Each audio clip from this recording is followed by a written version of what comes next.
आज की कहानी है गंजा करने वाली चुड़ैल। एक बार की बात है। शिल्पा अपने पति बिरजू के साथ नाई की दुकान चलाती थी। दोनों पति पत्नी साथ काम करके अपना गुजर बसर अच्छे से कर रहे थे। पर ये खुशी उनकी जिंदगी में ज्यादा दिन की मेहमान ना थी। कुछ ही दिनों में बिरजू की मौत एक ट्रक एक्सीडेंट में हो गई। बिरजू के जाने के बाद शिल्पा पूरी तरह अकेली पड़ गई थी।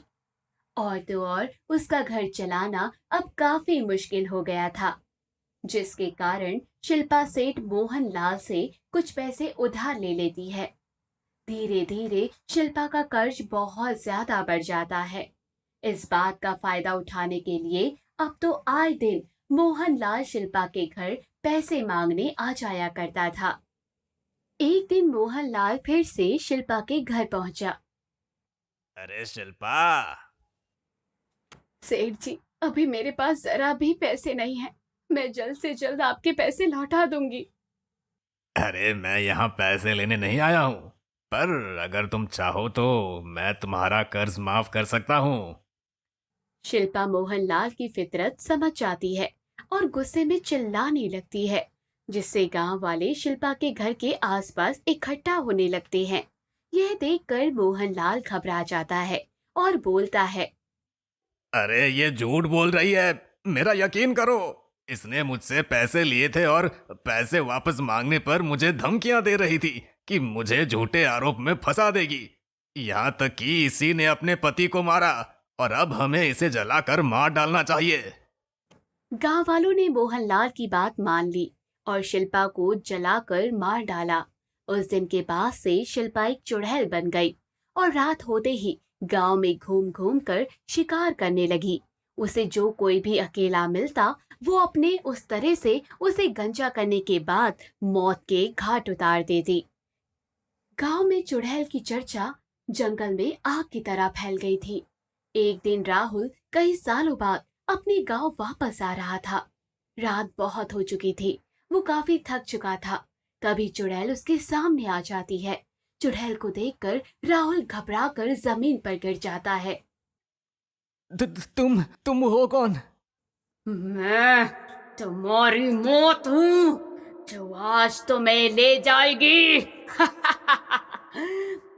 देखो, मुझे पता है कि तुम ये सब किसी वजह से ही कर रही होगी। मुझे बताओ, क्या पता मैं तुम्हारी कोई मदद कर दूं। चुड़ैल थोड़ा शांत हो जाती है और राहुल को अपनी पूरी कहानी बता देती है। जब तुम सबको मार सकती हो तो मोहनलाल को अब तक क्यों नहीं मारा?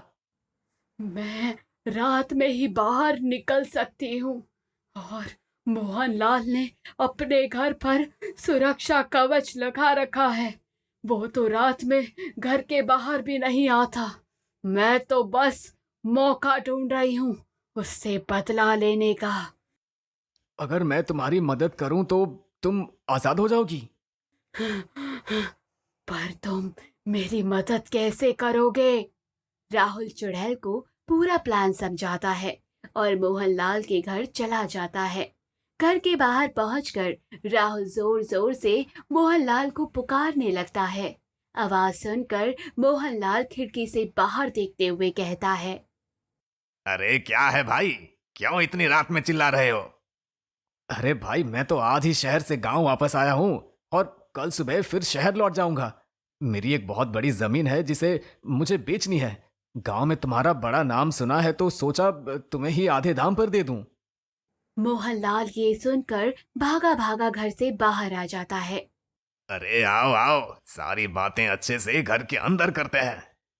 तभी वो चुड़ैल वहां आ जाती है। श्श्श, अब तू कुछ भी बोल नहीं पाएगा। चुड़ैल अपने उस तरह से मोहनलाल को गंजा कर देती है।